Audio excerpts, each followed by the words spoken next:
Vamos a darle pase a nuestro primer invitado, Paolo Sosa, politólogo e investigador del Instituto de Estudios Peruanos, está con nosotros, le damos la bienvenida y con él comentamos justamente el tipo de reacciones que está provocando este gabinete y cuál es el futuro, por lo menos inmediato, porque con Pedro Castillo nunca se pueden hacer muchas proyecciones, ¿qué le espera a este gobierno? Paolo, un gusto estar contigo, muy buenos días. Paolo, no sé si te lo abrió Fati. ¿Ahora sí? ¿Se escucha? Perfectamente. ¿Qué tal? Muy buenos días. Buenos días, Paolo. Bueno, enfrentamos una situación complicada, ¿no es cierto? El presidente Castillo se tomó demasiados días para nombrar un gabinete que al final parece no haber dejado satisfecho a nadie. Eso es lo curioso que tiene Pedro Castillo. Es capaz de enfurecer a distintos actores totalmente opuestos. Y eso, más allá de la anécdota que pueda ocurrir en redes sociales y el tipo de comentarios que puedan surgir en la calle, plantea un reto a futuro inmediato muy complejo. ¿Cómo va a gobernar bajo estas circunstancias? Bueno, creo que hay un rasgo importante que mencionas, que es esta capacidad que tiene el gobierno de exasperar digamos, sectores muy distintos. Y creo que tiene que ver con esta impericia que el propio presidente ha reconocido.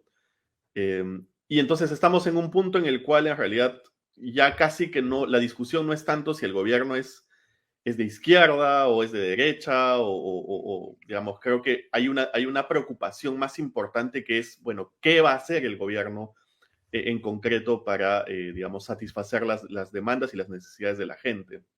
Y entonces, en ese sentido, digamos que estas decisiones efectivamente ponen al gobierno en una encrucijada, pero en la cual todavía, digamos, le salva hasta cierto punto una polarización en la cual, digamos, puede haber una indignación compartida por ambos extremos o por ambos lados, pero que no lleva a que se junten, digamos, para presionar, por ejemplo, en una marcha ciudadana masiva, ¿no?, contra el gobierno. Y al mismo tiempo, digamos, esta lógica de supervivencia del día a día que hace que, digamos, el gobierno está pensando en realidad en el oxígeno diario, en la supervivencia, digamos, cotidiana, antes que en el largo plazo, y entonces tienes pues digamos, estas decisiones que se van tomando a cuentagotas, tienes gabinetes que se nombran con la calculadora en la mano, es algo que además ha repetido anoche en una entrevista el expresidente Vizcarra, pero que tiene mucho sentido, ¿no? La idea de,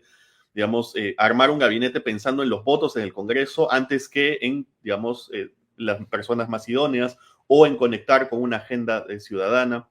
Y entonces todo esto lo que nos deja es una sensación de un gobierno sin norte, un gobierno que no tiene coherencia, que no tiene, digamos, rumbo, porque creo que a estas alturas, nuevamente, 6 meses después, a casi nadie le es muy claro cuál es la meta de Pedro Castillo como presidente, cuál va a ser, digamos, el legado de su gobierno en los 5 años que esperemos que dure, o, digamos, por lo menos cuando uno piensa en el balance del primer año de gestión, creo que no se nos viene a la cabeza ningún legado más importante que el tema de las vacunas, que paradójicamente parece que podría ser no, digamos, no continuado con efectividad con los últimos nombramientos, ¿no? Entonces esa sensación creo que es la que perdura, ¿no?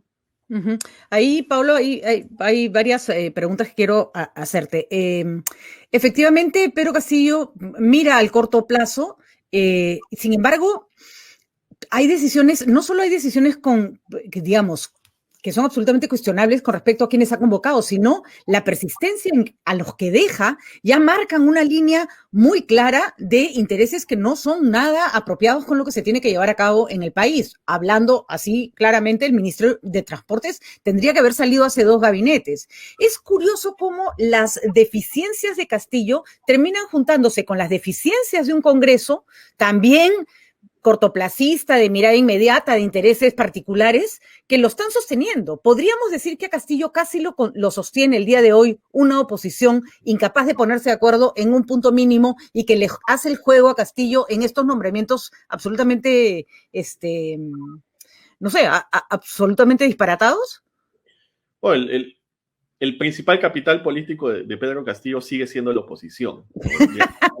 a cada error que comete el Ejecutivo hay un error más graso por parte de la oposición, no solamente la que está representada en el Congreso, sino la que también tiene acceso mediático, ¿no? Entonces, eso es importante. Y cuando, digamos, para entrar en la pregunta de la oposición en el Congreso, cuando uno trata de resumir también los primeros 6 meses de la oposición congresal, pues hay dos agendas importantes, ¿no? Una es la vacancia y la otra es avanzar intereses particulares menudos y en algunos casos incluso, digamos, que lindan con lo informal y con lo ilegal.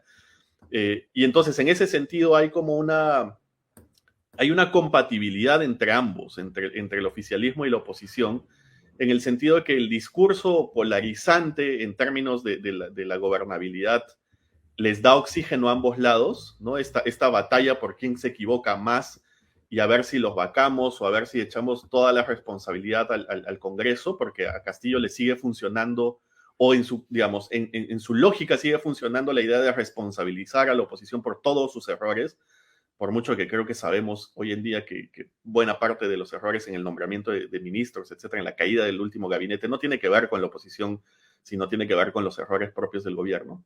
Pero detrás hay una serie de intereses particulares que se reflejan como espejo en ambos lados. Y como tú bien mencionas, hay, pues, así como hay ministros, digamos, en transportes, por ejemplo, que tienen, digamos, que representan intereses poco claros y muy particulares, hay lo mismo en el Congreso con estas, digamos, medidas en las que se ponen de acuerdo, digamos, para avanzar o para retroceder en reformas que se hicieron en los años previos. Y entonces creo que ahí también hay una suerte de compatibilidad que es muy interesante, ¿no? Entonces hay como hay una pelea discursiva, mediática, y detrás como intereses que se van articulando, no necesariamente porque se pongan de acuerdo, no es que se sienten a negociar, pero que, digamos, al momento de empatar, al momento de tener, digamos, una especie de acuerdo tácito, digamos, hace que funcione un poco también la permanencia de estos ministros y que no sean cuestionados, que no sean censurados, que no sean llamados al Congreso a pesar de que hay, digamos, acusaciones importantes, ¿no? Es curioso, además, cómo la dicotomía o el pleito ya no es vamos, voy a usar el término porque así se le reconoce. Yo, en general, no me gustan las etiquetas, pero cómo la DBA, ¿no es cierto?, ha terminado encontrando en su enemigo a los caviares dos universos bien confusos, porque no es fácil saber quién está en qué lado, ni por qué eres DBA o por qué eres caviar. A mí particularmente todavía me parecen etiquetas difusas, ¿no es cierto? Ni siquiera tienes que estar afiliado a un partido político u otro, o tener siquiera una propuesta política para ser encajonado en una y otra. Pero ese es el pleito del que se ha cogido ahora cierta opinión pública, que no es poca cosa porque es con capacidad de influencia, y parecía que ya Castillo ni cuenta. Entonces, uno dice, pero ¿este pleito a dónde nos lleva? O sea, ¿qué se está buscando en esta confrontación? Que, por ejemplo, su primera consecuencia nefasta ha sido que se tenía que hacer escuchar una voz ciudadana de todos los que están descontentos. Da lo mismo si tú estás descontento por A o yo por Z, cada uno sale con su propio descontento a marchar, y no se consiguió. No se consiguió porque se boicoteó la marcha. El gobierno no tendría ni que haberse preocupado del asunto, debe haber dejado que se saquen los ojos y seguir tan contento, ¿no? Entonces, lo que a mí me preocupa es que la permanencia de Castillo, pues, lo más probable es que sea efímera, ¿no? Castillo se va a seguir dinamitando solo hasta que sea literalmente insostenible o hasta que salga una bomba de esas que ya no puedes seguir perdonándole la vida. Pero este pleito Caviares DBA va a continuar. Y es más largo y mucho más a largo plazo que Castillo. Y yo no sé, Paolo, tú no sé cómo lo miras, pero a mí esto me da realmente miedo. O sea, me parece que estamos cayendo en una irracionalidad que se va a ver reflejado en el voto, ¿no? Bueno, algo que adelantábamos con Gabriela Camacho cuando digamos, empezó este gobierno es que precisamente esa polarización iba a ser el principal aliado, digamos, podría ser uno de los principales aliados de la permanencia de Castillo, en el sentido de que, digamos, tienes una discusión mediática pública tan, digamos, centrada en este ataque, pero que además muy intolerante de cualquier posición medianamente moderada, que digamos, concentras toda la atención en esta aparente discusión en la que además no solamente la llamada DBA, sino también la izquierda más radical están, digamos, Tranquilo. están, digamos,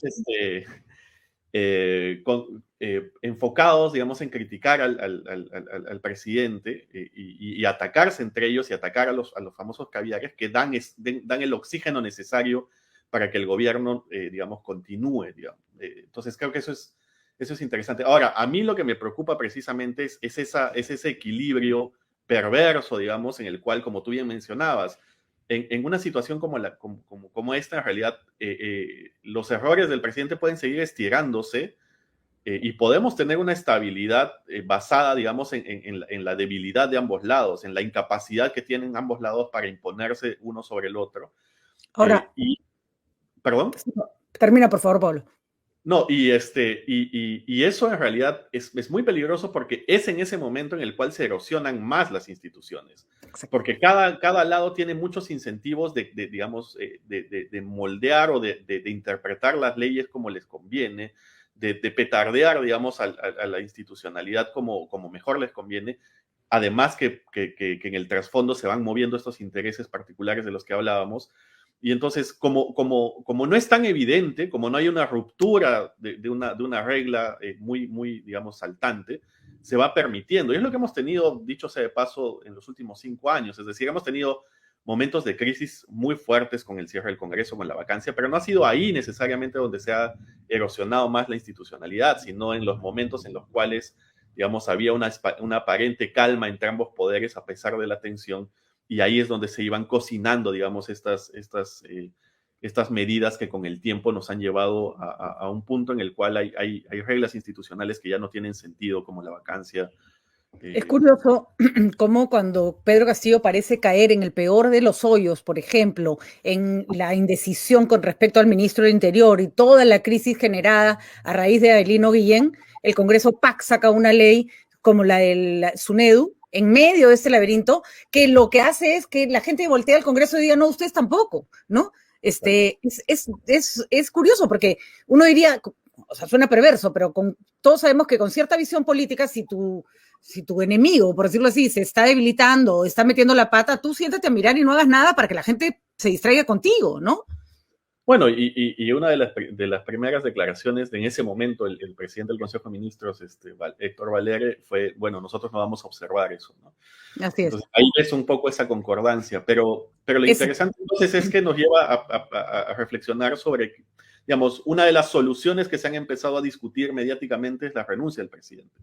Y efectivamente Castillo tiene todo el derecho a renunciar si considera que, digamos, el puesto le ha quedado muy grande o que es imposible, digamos, gestionar un país como este en las condiciones en las que estamos.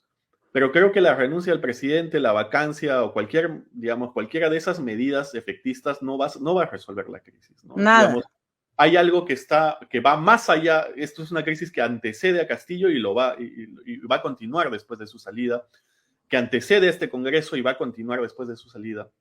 Entonces creo que buena parte un poco de la reflexión es empezar a interiorizar de que esta es una crisis que nos va a acompañar por buen tiempo, es una crisis más sustantiva y por lo tanto que requiere más bien que nosotros empecemos a abrazar esa idea de que, bueno, esta crisis no se soluciona de un día para otro, no hay una llave mágica, no se introduce una ley y esto cambia, y más bien empezar a pensar en cuál es ese conjunto de reformas que quisiéramos, digamos, avanzar, y obviamente que no, con la idea de que estas no van a aterrizar en la próxima legislatura, ni probablemente en los próximos años, sino va a tomarnos bastante tiempo. Tomar tiempo para organizar a la sociedad civil, va a tomar tiempo para organizarla desde algunos partidos más moderados, pero nuevamente yo creo que nos hemos acostumbrado un poco a esta lógica de que resetear el sistema es la manera de corregir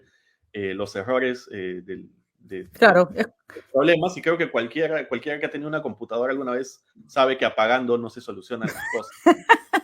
De nuestra bueno, de mi época, pues soy mayor que tú, Paolo, pero siempre era, no funciona la computadora, resetea, y el virus seguía adentro, por ejemplo. No, hay que, no, apagándola y prendiéndola no conseguimos nada. Finalmente, Paolo, hablas y con bastante claridad de un gobierno que no tiene norte. Me gustaría poner el paralelo de Humala. Humala cambió su propuesta de campaña por una hoja de ruta que luego incluso se derechizó más. mucha gente estuvo en desacuerdo con ese cambio. Lo que no se le puede negar a Humala es que mantuvo esa forma de gobernar durante todo el tiempo y los nombramientos de sus gabinetes respondían a esa nueva ruta que había tomado, ¿no es cierto? Un gobierno más de centro, menos de izquierda, más técnico, menos político. Había mucho ruido a su alrededor, pero con Humala uno tenía la sensación de que este es el camino que ha tomado. Curiosamente, quienes lo empujaron a ese camino o le propusieron ese camino después lo chancaron igual, que es una cosa que nunca entenderé, pero en fin. Te pregunto, nos dices Castillo no tiene norte, no tiene... La forma como nombra gabinetes lo demuestra. Se podría quedar callado, seguir callado, y solo sus gabinetes, se podría hacer una historia de su gobierno analizando sus gabinetes. Pero me preocupa, de acuerdo contigo en que esta crisis va a durar más, pero siendo sinceros, la oposición, la acera del frente, de cualquiera de los otros grupos políticos, tampoco tienen claro qué harían si se va Castillo mañana, ¿no? O si continúa Castillo. Es decir, digamos, una oposición responsable en realidad lo que trataría de hacer es, a partir del Congreso, delimitar una agenda mínima para el país de reformas digamos, de políticas que tienen que desarrollarse, y a través de sus capacidades legislativas tratar de hacer de que, digamos, darle una pauta al gobierno, a este gobierno incapaz y digamos, entre comillas, y poco preparado, etcétera, darle una pauta desde el Congreso con una serie de medidas. Nuevamente, eso no es lo que vemos. Lo que vemos es más bien la solución inmediata, efectista. Vamos a vacarlo, vamos a sacarlo, vamos a llamar a los y vamos a aprobar leyes impresentables, ¿no? Y nos vamos a mostrar tan incapaces y tan mercantilistas, ¿no? Todo ese esfuerzo que se pone en las discusiones sobre la vacancia y en ir, digamos, en aprobar estas contrarreformas, una oposición responsable, una oposición que realmente quiere solucionar los problemas del país, y creo que a eso deberíamos apuntar también a poner mucha más lupa en la oposición, tendría que dedicarse todo ese trabajo más bien a efectivamente desarrollar desde el Congreso, donde supuestamente está la representación nacional, una agenda mínima. Y esa agenda mínima, presentársela al Ejecutivo, ¿no? Y si quieren hacer control político, si quieren hacer equilibrio de poderes, a partir de ahí, digamos, presentar una propuesta, una contrapropuesta a este gobierno sin rumbo, y ver si es que es posible que el presidente, digamos, pueda hacer caso a ese tipo de propuestas, y si efectivamente el presidente no es capaz, ni siquiera con esa agenda mínima, de desarrollar un gobierno medianamente efectivo, bueno, ahí podemos empezar a discutir si es que vale la pena hablar o forzar una renuncia del presidente. Pero hasta entonces yo creo que lo único que estamos viendo son intereses particulares, lo único que estamos viendo es apetito de poder, es una confrontación por quién se queda finalmente con la banda presidencial. De acuerdo, Pablo, curioso, ¿no? Otra vez tenemos un Congreso que tendría la oportunidad de brillar frente a un Ejecutivo que no da pie con bola. Otra vez tenemos un Congreso que podría ser más fuerte que la presidencia, y en el cual podrían brillar también los partidos políticos que quieren una agenda futuro, y al igual que el Congreso de PPK, y al igual que el Congreso que le siguió al de Keiko, yo no quiero ser pincha globos, pero la agenda mínima creo que no la vamos a ver. No la vamos a ver. Creo que les toca construir algo a quienes no están ahorita en el espectro político, ¿no? Sí, y bueno, y mentalizarse también, ¿no? De que hay que hacer ese tipo de discusión también desde la opinión pública, ¿no? Es decir, ¿qué hace el Congreso? ¿Cuál es digamos, la propuesta que tiene el Congreso? Si llegan al poder, dicho sea de paso, como están intentando al momento de pensar una vacancia al gobierno, no solamente al presidente, ¿qué van a hacer? ¿Cuál es su agenda? Así es. ¿Cuál es su carta de presentación finalmente, no? Sí, porque si esto sigue así, de ahí a que la gente empiece a pedir dictadura, vamos a decirlo, o gobierno fuerte, su orden a cualquier precio, hay un paso. Muchísimas gracias, Paolo. Interesantísimo tu análisis. Seguiremos conversando y a ver cuánto tiempo le damos a los que nos están gobernando, si son capaces de sentarse en la mesa y agendar así mínimamente. Lo que yo le temo además es a los puntos de esa agenda mínima, que pueden ser no enfoque de género en la educación, no SUNEDU, transporte caótico. Ese es otro susto. Muchísimas gracias, Paolo. Interesantísimo. Muy amable por haber estado con nosotros. Buenos días.